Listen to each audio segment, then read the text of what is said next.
So guys finally Daredevil born again का trailer आ गया है, जहां बहुत कुछ हो रहा है और बहुत सारी कॉमिक रेफरेंसेस हैं। और जैसा कि मैंने 2024 में रिलीज हुई सीरीज एको की ब्रेकडाउन वीडियो में कहा था कि यहाँ मेयर फिस्क वाली स्टोरी लाइन को यूज किया जाएगा, यहाँ सब वैसा ही हो रहा है। लेकिन आज हम जानेंगे आखिर कैसे और क्यों डेयरडेविल सीरीज, जिसे एमसीयू वाले जरा सी भी इंपॉर्टेंस नहीं देते थे, अचानक एमसीयू का पार्ट कैसे बन गई और कैसे ये सब लोकी की वजह से हो रहा है। Let's start it. तो क्योंकि सीरीज का नाम ही डेयरडेविल बॉर्न अगेन है, इसलिए ऑब्वियसली ये series Daredevil born again comic की स्टोरी लाइन से इंस्पायर्ड हो सकती है, जहाँ मैट मर्डॉक की गर्लफ्रेंड कैरन पेज एक्ट्रेस बनने के लिए मैक्सिको चली जाती है। लेकिन वहाँ कुछ बुरे लोग इसे प्रोस्टिट्यूट बना देते हैं और अब वो ड्रग एडिक्ट बन जाती है, जिसकी वजह से मजबूर कैरन एक आदमी से डील करती है कि तुम मुझे ड्रग्स दो, इसके बदले में तुम्हें डेयरडेविल की आइडेंटिटी बता दूंगी। और वो आदमी इन्फॉर्मेशन किंगपिन को दे देता है, जिसके बाद किंगपिन हर तरीके से मैट की लाइफ बर्बाद करने की कोशिश करता है और उसका घर, उसकी रेपुटेशन सब खत्म करने के लिए हाथ धोकर पीछे पड़ जाता है, जो कि डेयरडेविल के लिए खुद का एक स्पाइडरमैन नो वे होम जैसा इवेंट था। सो शायद यहाँ सीरीज में भी मैट की आइडेंटिटी रिवील हो जाएगी। अब बात करते हैं ट्रेलर के बारे में। यहाँ ट्रेलर की स्टार्टिंग में विल्सन फिस्क एके किंगपिन और मैट मर्डॉक एक डाइनर में है और इन दोनों के बीच में एक कन्वर्सेशन हो रही है। और ये same dinar original Daredevil series के सीजन 2 के एपिसोड 6 में था, जहाँ इलेक्ट्रा और डेयरडेविल एक दूसरे से बात कर रहे थे। और अगर आपने जनवरी 2024 में रिलीज हुई सीरीज एको देखी है तो आपको याद होगा किस तरह एको की एंडिंग में विल्सन फिस्क को मेयर बनने का आइडिया आ गया था। और इसी वजह से यहाँ मेयर फिस्क वाले कॉमिक इवेंट्स की तरह किंगपिन मेयर बन गया है, जो सीन टाइम स्क्वायर में हो रहा है। लेकिन यहाँ टाइम स्क्वायर में इस बिलबोर्ड पर लिखा है टिम वैन डाइन इंडस्ट्रीज की तरफ से हैप्पी न्यू ईयर, जिस कंपनी को Hope van Dyne Endgame की इवेंट्स के बाद से संभाल रही है, जिसका मतलब यहाँ साफ साफ बताया जा रहा है कि ये सीरीज एमसीयू का पार्ट है। फिर यहाँ रॉजर्स म्यूजिकल का पोस्टर है, जो हॉकाई के म्यूजिकल की रेफरेंस है। और फिर यहाँ पिंगो डोचे ड्रिंक का बिलबोर्ड है, जिसे 2008 वाली द इनक्रेडिबल हल्क में स्टैनली ने पी लिया था,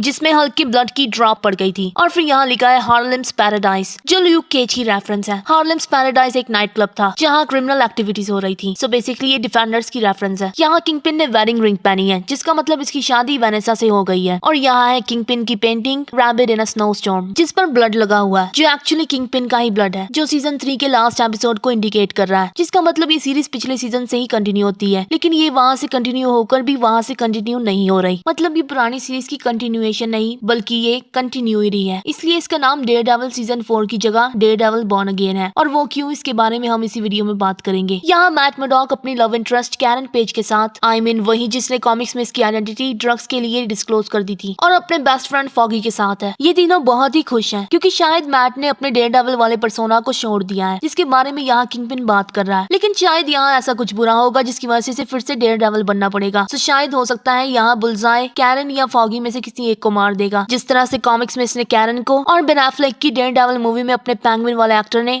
बुलसाई ने इलेक्ट्रा को मार दिया था। अब यहाँ एक आदमी किंगपिन की म्यूरल या ग्राफिटी बना रहा है, जहाँ ये आदमी किंगपिन के अंदर का बुरा आदमी दिखाने की कोशिश कर रहा है। लेकिन सबसे बड़ा हरामी तो ये खुद है, क्योंकि ये कॉमिक्स में एग्जिस्ट करने वाला विलन म्यूज है। मैं जानकर हैरान हूँ कि कई सारे लोग म्यूज का मतलब नहीं जानते, बट मुझ जैसे आर्टिस्ट इस वर्ड से फेमिलियर है। म्यूज का मतलब इंस्पिरेशन है और ये आदमी एक आर्टिस्ट है, लेकिन ये एक नॉर्मल आर्टिस्ट नहीं है। इसे इंसान के खून से पेंटिंग करना पसंद है और कॉमिक्स में इसने 113 लोगों के खून से एक ग्रैंड पेंटिंग बनाई थी। और ये बहुत ही डेंजरस और साइको सीरियल किलर है। इसकी कोई आइडेंटिटी नहीं है और ये एक इनह्यूमन है, जिसमें सुपर स्पीड है, स्पाइडरमैन की तरह क्रॉल करने की पावर्स है। और ये आदमी किसी भी चीज और किसी की भी पावर्स को अब्सॉर्ब करने वाला वॉइड जनरेट कर सकता है। मतलब इसके सामने डेयरडेविल एक नॉर्मल सा अंधा है। और इसकी कॉमिक अपीयरेंस भी मेयर फिस्क वाली स्टोरी लाइन के टाइम ही हुई थी। फिर यहाँ आता है हेक्टर याला का व्हाइट टाइगर, और यहाँ इसने जेड टाइगर एमुलेट पहना हुआ है, जिससे इसे इसकी पावर्स मिलती हैं। सो बेसिकली ये अल्टीमेट स्पाइडरमैन वाली एवा का भाई है, बट अल्टीमेट स्पाइडरमैन में इसे एवा का बाप बना दिया था, बट एक्चुअली कॉमिक्स में उसका भाई था। फिर यहाँ ये मिस्ट्री वुमन दिख रही है, जो कॉमिक्स की हैदर ग्लैन हो सकती है, जो बहुत ही अमीर लड़की थी और ग्लैन इंडस्ट्रीज के मालिक की बेटी थी। और कॉमिक्स में मैट और हैदर एक दूसरे को डेट कर रहे थे। और सबसे लास्ट में आता है अपना फ्रैंक कैसल, मतलब पनिशर, जो किसी वजह से डेयरडेविल पर अटैक कर रहा है। और फिर यहाँ आता है ये सीन जो बैटमैन वाली वाइब्स दे रहा है, जहाँ डेयरडेविल का शी हल्क वाला मास्क है, जो कॉमिक्स में उसके ओरिजिनल सूट का मास्क था। और फिर यहाँ है 2 रेड वाले, जिन्हें हम ऑलरेडी देख चुके हैं। लेकिन ये सिल्वर वाला कॉमिक्स में डेयरडेविल ने तब पहना था जब एक डीमन से पोसेस्ड होने के बाद ये डॉक्टर स्ट्रेंज के पास गया और ये प्योर हो गया। लेकिन उस कॉमिक में वुल्वरिन भी था, सो शायद यहाँ वुल्वरिन की रेफरेंस भी हो। और ये ब्लैक वाला सिल्वर वाले का ऑपोजिट है, जो डेयरडेविल की शैडो लैंड वाली स्टोरी लाइन से है, जहाँ इसे एक बीस्ट ने पोसेस कर लिया था। अब बात करते हैं कैसे ये कैरेक्टर डेयरडेविल, जो एक ऐसी सीरीज से था जिसे मार्वल इंपॉर्टेंस देता था लेकिन एमसीयू नहीं, उसे अचानक से एमसीयू का पार्ट क्यों बना दिया गया है। सो बेसिकली मैंने ऑलरेडी कई सारे वीडियोस में इस बारे में बात की है कि कैसे ह्यू रिमेन्स, जो अपने वेरिएंट से डरता था, उसने एक टेम्पोरल लूम नाम की चीज को बनाकर एक सैक्रेड टाइमलाइन बनाई थी, जिसे हम एमसीयू का अर्थ 199999 कहते थे, जो अपना फेज 1, फेज 2 और फेज 3 वाला एमसीयू था, जहाँ ना कोई एक्समैन, ना ही फैंटास्टिक फोर वाले कैरेक्टर्स और डिफेंडर्स यानी ल्यूक केज, डेयरडेविल, पनिशर वगैरह एग्जिस्ट करते थे, क्योंकि ये टेम्पोरल लूम सभी यूनिवर्सेस को फिल्टर करता था, जिसकी वजह से इन मूवीज की स्टोरीज वहीं तक खत्म हो जाती थी जहाँ तक हमने इन्हें देखा था। यानी टोबी मैguire वाले स्पाइडरमैन की कहानी वहीं खत्म हो जाती है जहाँ हैरी ऑसबॉर्न मर जाता है, और फैंटास्टिक फोर की यूनिवर्स की स्टोरी वहीं खत्म हो गई जहाँ सिल्वर सर्फर वाले इवेंट्स हुए थे, और वही सेम बात एक्समैन मूवीज और डेयरडेविल सीरीज के यूनिवर्स के साथ हुई थी, और वो फिल्टर इन यूनिवर्सेस को फिल्टर कर एमसीयू के अर्थ 199999 को बनाता था, जहाँ एवेंजर्स को छोड़कर कोई एक्समैन, फैंटास्टिक फोर और डिफेंडर्स नहीं थे, क्योंकि कहीं ना कहीं इन सबकी एग्जिस्टेंस से कैंग वेरिएंट्स पैदा होते थे, और डॉक्टर डूम भी पैदा होता है जो हमारे मल्टीवर्स सागा का बिग बैड विलन है। इसलिए ये सब अब तक एग्जिस्ट नहीं करते थे। लेकिन लोकी सीजन 1 और सीजन 2 में जब से टेम्पोरल लूम मतलब वो फिल्टर ब्लास्ट हुआ और सभी टाइमलाइंस रिलीज हो गई और लोकी ने ये मल्टीवर्सल ट्री बनाया, तब से सभी यूनिवर्सेस एक साथ एग्जिस्ट करते हैं, और टीवीए में टाइम एग्जिस्ट नहीं करता। मतलब एंड गेम के स्नैप के बाद से ही एमसीयू अर्थ 199999 से 616 हो गया, जहाँ कॉमिक्स की तरह एक्समैन, फैंटास्टिक फोर और डेयरडेविल और पनिशर जैसे कैरेक्टर्स एक साथ एग्जिस्ट करते हैं, क्योंकि एंड गेम के बाद से ही बैटल वर्ल्ड शुरू हो चुका है और 616 बैटल वर्ल्ड है। और इसलिए अब यहाँ जानबूझकर पिंगो डोचे ड्रिंक की रेफरेंस है, क्योंकि यही सेम ड्रिंक हमने डेडपूल एंड वुल्वरिन के वॉइड में प्रून हुई देखी थी, जो 2015 की सीक्रेट वॉर्स कॉमिक के साथ प्रून थी। और लोकी सीरीज का द वॉइड ही आगे जाकर बैटल वर्ल्ड बनता है, जिसका प्रूफ है ये पैरेलल्स जो मैंने ऑलरेडी कई सारी वीडियोस में दिखाए हैं। मतलब जो कुछ इस सीरीज में चल रहा है वो सब बैटल वर्ल्ड के इवेंट्स है, जिसका प्रूफ है ये मेयर फिस्क वाला सीन जो कॉमिक्स में सीक्रेट वॉर्स के इवेंट्स के बाद हुआ था। और सीक्रेट वॉर्स की एंडिंग भी एक ओपन एंडिंग थी, जहाँ डॉक्टर डूम ना हारा दिखाया गया और ना जीता हुआ, बल्कि वो खुद किसी की सिमुलेशन में फंस गया था, जहाँ उसका चेहरा नॉर्मल हो चुका था, जिसका मतलब ये 4th बैटल वर्ल्ड है जो इस बार लाइव एक्शन में कंटिन्यू हुआ है। ट्रस्ट मी गाइस, यहाँ बताने को बहुत कुछ है, बट इस पर फुल डिटेल में हम किसी और वीडियो में बात करेंगे। गाइस, व्हाट इफ सीजन 3 बहुत ही बेकार था, इसलिए मैंने डिसाइड किया कि इसे रहने देते हैं और न्यू कंटेंट पर फोकस करते हैं। इसलिए अब से व्हाट इफ से रिलेटेड वीडियोस नहीं आएंगी, पर एक बहुत ही शॉकिंग कंटेंट मेरे चैनल पर आने वाला है, सो स्टे ट्यून्ड। अगर वीडियो अच्छी लगी तो चैनल को सब्सक्राइब जरूर करना। आज के लिए बस इतना ही। Thanks for watching.